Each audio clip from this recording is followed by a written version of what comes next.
สวัสดีครับอาทิตย์ครับสวัสดีค่ะนาทิพย์ครับสวัสดีครับหมอรวยเบ็ดตุยFCสุดสุคนนะครับครับวันนี้เป็นเลขคนไหนเนาะ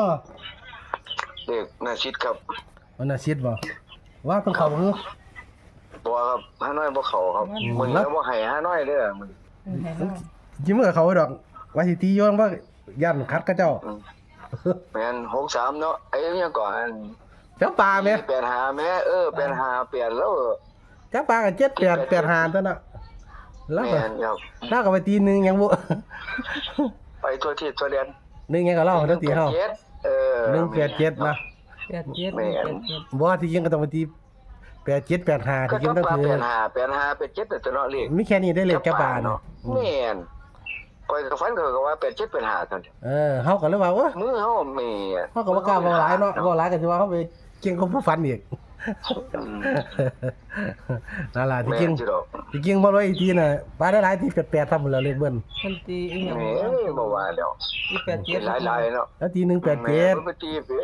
187ข่อยก็จังว่าอยู่เนี่ยคือสิ87เป็น5เปลี่ยนเด้มือ5ปลาเปลี่ยนเนาะว่า87ก็ได้85ก็ได้มันคู่กันก็ได้นั่นแหละ2อย่างแหละ87เป็น5ตัวละ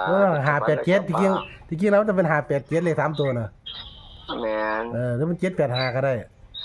ครับเฮาก็เลยเอาก็ถือว่าแต่ละผู้ฝันแหละแต่ละผู้ฝันเนาะพี่น้องก็ฟังฝันแล้วก็เที่ยวแล้วเนี่ยนะจริงๆก็ได้ครับ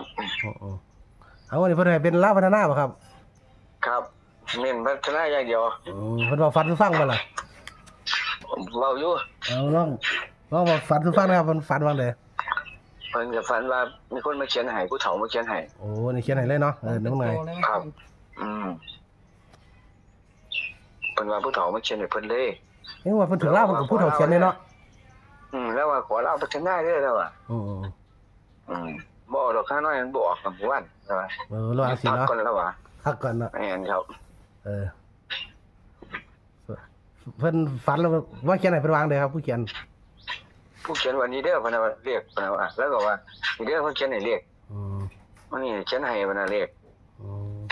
แล้วว่าเขาเขียนให้ผู้เฒ่ามาเขียนให้1เขียน5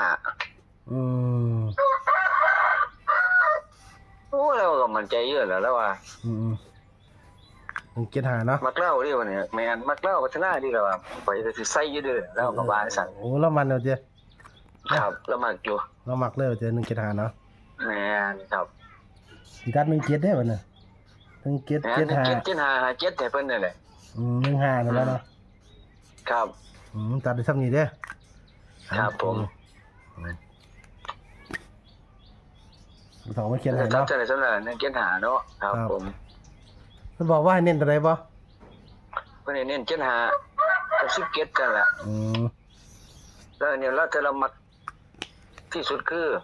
เขียนหาเขียนเรามาคือ17นั่นแหละเน้นที่10เน้นที่75เนาะครับขอร้องมาเด้อนะครับเพิ่นขอเนาะขอเพิ่นขอเด้เพิ่นอธิษฐานขอเป็นลาวพัฒนาครับลาวพัฒนาครับก็เลยมีผู้เฒ่ามาเขียนให้175เอาซั่น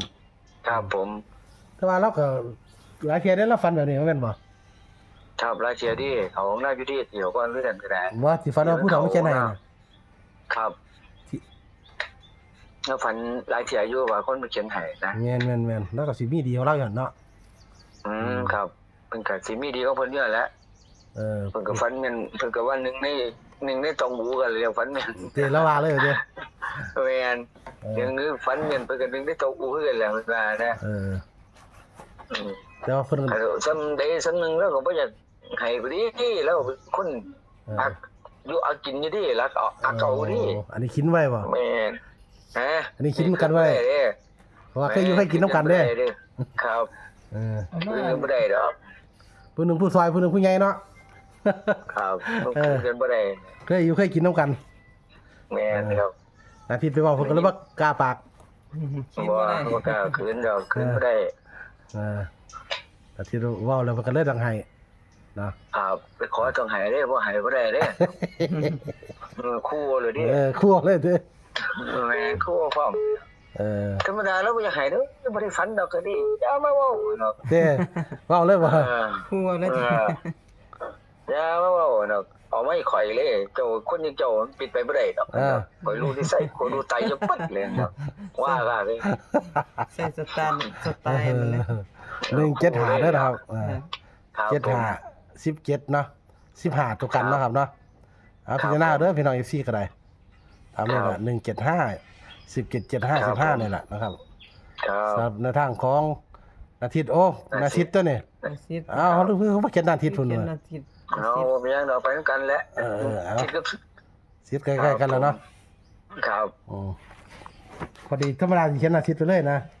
วันนี้ลืมไปนะ10เนาะ ฝากแล้วครับมักกะ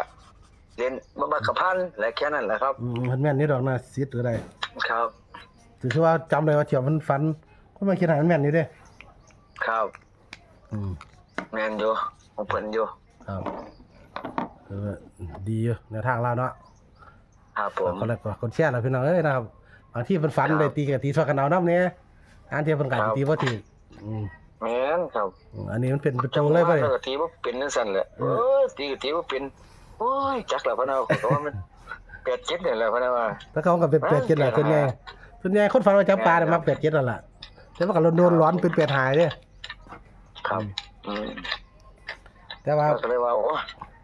บ่ให้ดอกแค่น้อยบัดนี้เอาแล้วไปหน้ารถพะเนา ก็ลองเบิ่งเนาะเดี๋ยว ครับผม ผู้ใดจังไดก็ค่อยคอมเมนต์มาว่าจะได้บ่5น้อยหรือจังไดหรือเจ้าตะเล่า แต่เราให้เล่าเด้อ หลวงปู่ไปเอามาไปหลวงปู่ ไปแล้วครับ โอ้ เดี๋ยวว่าไปได้เสาร์อยู่เพราะว่าเพิ่น ประชุม ประชุมเนาะ ครับผม ก็เลยได้มาอยู่วันอาทิตย์ก็ได้ ได้อยู่ครับ ครับเดี๋ยวต่อเนาะจะมาคิดก่อนแยกกันเด้ทุกคนมันต้องแยกกัน ค จังได๋ รับผม บ่แยกบ่ได้จะสับสนเดี๋ยวงง แม่น เอาไปตุ้ยอ่านที่ตัวใดเนี่ย น่าซิดคนให้มาเพิ่นว่าฝันว่ามีคนมาเขียนให้175ตัดให้ก็1775 15เนาะค่ะเพิ่นเน้น17กับ75เนาะ ครับผม ครับผม ลองเบิ่งเด้อนะครับครับผม คือสิบ่ได้แปลงเลยเนาะให้แปลงให้77เด้อพี่น้องแม่น ให้ ครับ แปลงคือ1เป็น7ก็ได้แค่นั้นล่ะพิจารณาเอาเนาะ ครับผม เพราะว่าน่ะสิตันเนี่ยบ่ค่อยได้แปลงหรอกวะถ้าเบิ่ง บ่ครับ มีหลวงปู่ผู้เดียวได้แปลงเด้อนี่แม่นคนลูกปู่เท่าไหร่ครับได้แปลงของ 3เป็น8 8เป็น3เนาะ ของเพิ่นบ่ค่อยได้แปลงนะครับเมื่อวานของลูกปู่เฮาบ่ได้แปลงให้ FT เพิ่น แม่นแปลงก็ถึงเนาะ แม่น3เราเป็น8อยู่แล้วนะครับ ทุกเที่ยเด้อเรื่อง3แล้วอยากเป็น8โลด แม่นครับผมก็เป็น9เท่านั้นแหละของเรา